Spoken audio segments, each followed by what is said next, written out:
வணக்கம். சிவன் மாந்திரிகம். இந்த மாந்திரிகத்தில் துஷ்ட ஆத்மாக்களை வசியம் செய்து ஏவல் செய்வது இப்படித்தான். துஷ்ட ஆத்மாக்களை வசியம் செய்கிறதுன்றது பார்த்தீங்கன்னாக்கா, துஷ்ட ஆத்மாக்கள் என்பது கொடூரமாக இறக்கப்பட்டவங்க தான் துஷ்ட ஆத்மா.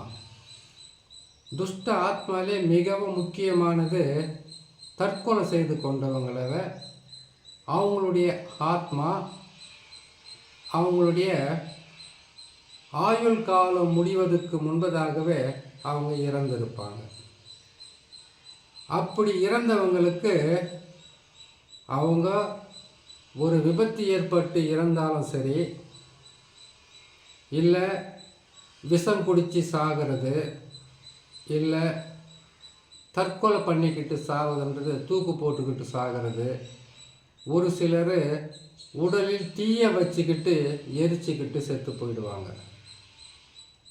இன்னும் சிலர் மற்றவங்களால் மாந்திரிகம் செய்து கூட ஆயுள் காலம் முடிகிறதுக்கு முன்னாடியே அவங்க மரணம் அடைவாங்க.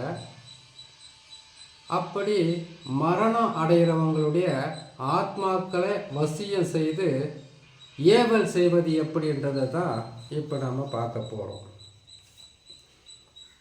துஷ்ட ஆத்மான்னு சொன்னாவே கெட்டது செய்யும். இதே துஷ்ட ஆத்மாக்களை வசியம் செய்து அதை தவறான உறவுகளை வசியம் செய்கிறதுக்கும் பயன்படுத்த முடியும். தவறான உறவுன்னு கேட்டிங்கன்னாக்கா, யாரோ ஒருத்தரை விரும்புகிறவங்களை கூட வசியம் செய்து அவங்கள வசியம் செய்து ஒற்றுமையாக சேர்க்க முடியும். ஆனால் இதை செய்யக்கூடாதுன்னு சொல்லிட்டு செய்கிற மாதிரி ஏன் போடுறீங்கன்னு கேட்டிங்கன்னாக்கா, அஷ்டகர்மம் என்று சொல்லக்கூடிய மாந்திரிகம் பார்த்தீங்கன்னாக்கா 8 வகை தான். ஆனால் இதை பிரித்து ஒவ்வொரு வேலையாக செய்து முடிக்கும்போது 108 வகைக்கு மேலே போகும். ஏன் ஒவ்வொரு மாந்திரிகமும் வசியத்தில்னா ஒரே வசியமாக இருக்குது. வசியத்தில் ஆண் பெண் வசியம், பெண் ஆண் வசியம், ஜனவசியம், தனவசியம், தொழில் வசியம், குடும்ப வசியம், விலங்கு வசியம், சர்பவசியம், சத்ருவசியம், இப்படி இன்னும் சொல்லிக்கொண்டே போகலாம். அவ்வளவு வசியம் இருக்குது வசியத்தில். சாதாரணமாக தெரிஞ்சது பார்த்திங்கன்னாக்கா வசியம். அது நிறைய பேருக்கு தெரிஞ்சது ஆண் வசியம், பெண் வசியம். இதுதான் அவங்களுக்கு தெரிஞ்சது. இந்த வசியத்திலே மிகவும் கொடுமையான வசியமெல்லாம் இருக்குது. அந்த வசியம்தான் துஷ்ட ஆத்மாக்களை வசியம் செய்து அதுக்கு பயன்படுத்துவாங்க. இப்போது இந்த துஷ்ட ஆத்மான்றது துர்மரணம் அடைந்தவங்கள இவங்களுடைய ஆசைகளுக்காக அவங்களுக்கு தேவையான பொருட்களையும் அவங்களுக்கு தேவையான ஆசைகளை நிறைவேற்றுறதுக்கு உண்டான மந்திரங்களும் சொல்லி அங்கிருந்து இவங்க வசியம் பண்ணிடுவாங்க. அந்த வசியத்தை செய்துட்டு அவங்களுடைய ஆசைகளையும் தேவைகளையும் இவங்க புரிஞ்சு வச்சுக்கிட்டு எப்படி புரிஞ்சுக்குவாங்க? இப்படி ஒரு கேள்வி வருது இல்லையா? எப்படி புரிஞ்சுக்குவாங்க கேட்டிங்கன்னாக்கா, ஒரு திருமணம் ஆகாத ஆணோ பெண்ணோ இல்லை திருமணம் ஆனவங்களாக இருந்தால் கூட ஒரு வாயிலா ஜீவன் இருக்குது, ஆடு இருக்குது, மாடு இருக்குது, கால பைரவர் என்று சொல்லக்கூடிய நாய் கூட இருக்குது இல்லையா? இப்போது இதுங்களுக்கு என்ன கொடுத்தா நம்மக்கிட்ட வசியமாகி நம்ம போகும்போதும் வரும்போதும் நம்மளை பார்த்த உடனே அதுங்களுக்கு நம்ம மேலே ஒரு அன்பு பாசம் இருக்கு இல்லையா? அந்த மாதிரி தான் துஷ்ட ஆத்மாக்களை கூட வசியம் செய்வாங்க. இந்த வசியங்களை செய்து அதுக்கு அவங்களுடைய கட்டுப்பாட்டுக்குள்ளே கொண்டு அதுக்கப்புறமா ஒரு மனிதனுடைய உடை, அவங்களுடைய காலடி மண், அவங்களுடைய தலைமுடி, இதையெல்லாம் பயன்படுத்தி அந்த வீட்டில் ஏவி விடுவாங்க துஷ்ட ஆத்மாக்களை. துஷ்ட ஆத்மாக்களை ஏவி விட்டாவே குடும்பம் குடும்பமாக இருக்காது, குடும்பத்தில் நல்ல விஷயம் நடக்காது. இந்த துஷ்ட ஆத்மாக்கள் ஒரு வீட்டுக்குள்ளே போன உடனே இதை எப்படி செய்வாங்கன்னாக்கா, ஒரு துஷ்ட ஆத்மாவை வசியம் செய்கிறாங்க. எப்படி வசியம் செய்வாங்க? மயான சாம்பலை எடுத்து தான், மயான சாம்பலை எடுத்து அதுக்கு தேவையான ஒரு மந்திரங்களையும் அதுக்கு தேவையான உரு மாந்திரிகெல்லாம் செய்து அதை வசியம் செய்து உருவபொம்மையாக இருந்து அதை அடைச்சி வச்சுக்கிட்டு அதை பயன்படுத்துகிறாங்கன்னு வச்சுக்கோங்களேன். இதை பயன்படுத்தும் போது இந்த ஏவலாகப்பட்டது ஒருவருடைய மனசுக்குள்ளே போய் பல வகையில் கெடுதல் செய்கிறதுக்கும் வழி பண்ணோம், ஒரு குடும்பத்தையே ஆட்டி படைக்கிறதுக்கும் வழி பண்ணோம். நல்லா இருந்த குடும்பத்தை, நல்லா இருந்த கணவன் மனைவியை, நல்லா இருந்த பல வகையான சொந்த பந்தங்களை பிரிக்கக்கூடியது தான் இந்த துஷ்ட ஆத்மாக்களை வசியம் செய்கிறது. அது மட்டும் இல்லை, இந்த வீட்டுக்கு மேலே பார்த்தீங்கன்னாக்கா கல் விழுற மாதிரியும் சத்தம் இருக்கும். நல்லா தூங்கிக்கிட்டு இருப்பாங்க, வீட்டில் யாரும் இருக்க மாட்டாங்க, பூனை கூட இருக்காது. ஆனால் ஒரு பாத்திரம் கீழே விழுற மாதிரியும், யாரோ ஒருத்தர் அந்த வீட்டில் வேலை செஞ்சுக்கிட்டு இருக்கிற மாதிரியும், நடமாடிக்கிட்டு இருக்கிற மாதிரியும், செவுத்துங்களில் தலையை போட்டு இடிச்சிக்கிற மாதிரியும், அது மட்டும் இல்லாமல் நம்ம படுத்து தூங்கிக்கிட்டு இருந்தாங்கன்னாக்கா திடீர்னு அவங்களுடைய உடம்பு உலுக்கி போடும். அவங்க மேலே தவறான ஒரு எண்ணத்தில் யாரோ கை வைக்கிற மாதிரியும், முடியை பிடிச்சி இழுக்கிற மாதிரியும், கால் விரல்களை பிடிச்சி இழுக்கிற மாதிரியும், துணிகளை பிடிச்சி இழுக்கிற மாதிரியும் சில விஷயம் நடக்கும். அப்போது இந்த துஷ்ட ஆத்மாக்களை வசியம் செய்து அதை ஏவல் விட்டால் தான் அப்படி வரும். சரி, துஷ்ட ஆத்மாக்களை வசியம் செய்து ஏவல் வர்றதுனால இவங்களுக்கு என்ன நன்மைன்னு கேட்டிங்கனாக்கா, எதிரிக்கு எதிரி மற்றவங்களுக்கு நண்பன்ற மாதிரி ஒன்று, இதனால் அவங்க கஷ்டப்படுறத பார்க்கலான்றது இருக்கலாம். இல்லை, உங்களுடைய எதிரிங்க இந்த மாதிரியெல்லாம் செய்து அவங்கள கஷ்டப்படுத்துன்னு சொல்லலாம். இது உடனுக்குடனாக பாதகத்தை தராது. இந்த துஷ்ட ஆத்மாக்களை வசியம் செய்து ஏவல் வர்றது இது எப்படின்னு கேட்டிங்கன்னாக்கா, பொறுமையாக கேட்கணும்.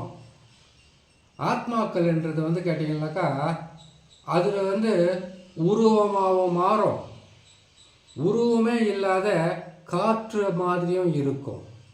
ஒரு பெண்ணுக்கு இந்த மாதிரி ஒரு துஷ்ட ஆத்மாக்களை ஏவல் செய்து விட்டுட்டு அந்த பெண்ணை பல வகையில் கஷ்டப்படுத்தணும்னு கேட்டிங்கன்னாக்கா, முதல்ல இது அந்த வீட்டுக்கு போன உடனே யாருடைய ஃபோட்டோ, யாருடைய பேர், யாருடைய காலடி மண், யாருடைய துணி, இது எல்லாம் வச்சு செய்கிறாங்க இல்லையா? இல்லை ஒரு குடும்பத்துக்கே இந்த துஷ்ட ஆத்மாக்களை வசியம் செய்து துர்சக்திகளை அந்த வீட்டுக்குள்ளே அனுப்புகிறாங்கன்னாக்கா, இன்னும் ஒரு முக்கியமான விஷயம், ஏவல் செய்து தான் ஒரு வீட்டுக்குள்ளே துஷ்ட ஆத்மா இருக்குதுன்றது உண்மைதான். ஆனால் ஒரு பெண்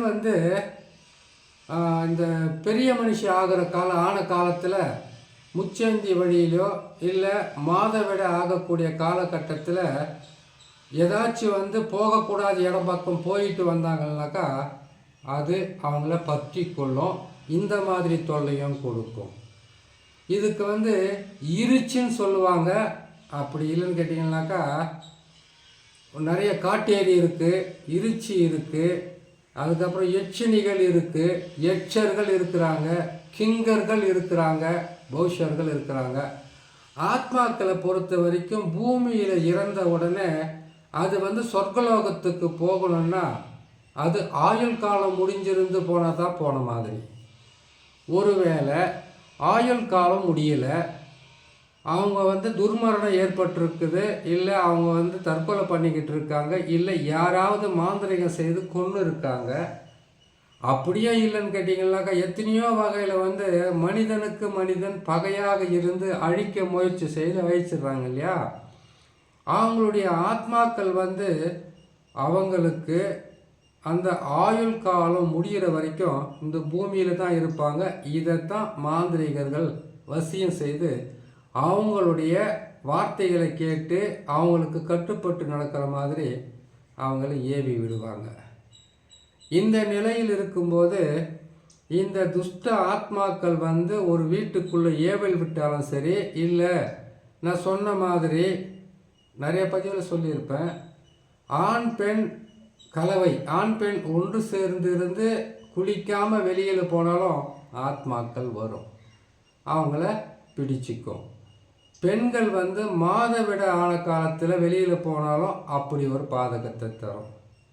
இல்லை இப்போ எங்கேயோ போய்கிட்டு வந்துக்கிட்டு இருக்காங்க, திடீர்னு வந்து அவங்க வந்து பெரிய மனுஷன் ஆகிட்டாங்க, மாதவிடி ஆகிட்டாங்கனாக்கா எதுக்காக இது சொல்கிறோன்னு கேட்டிங்களேனாக்கா, நீங்கள் நல்லா பாருங்கள், ஒரு பெண் பெரிய மனுஷியானால் வீட்டை விட்டு வெளியில் அனுப்ப மாட்டாங்க. மாத விளக்கானாக்கா அவங்கள வீட்டுக்குள்ளே ஒரு பக்கம் விளக்கு மாதிரி துடப்பமோ, இன்னொரு பக்கம் அவங்களுக்கு உண்டான பாதுகாப்பான பொருளை போட்டு வைப்பாங்க.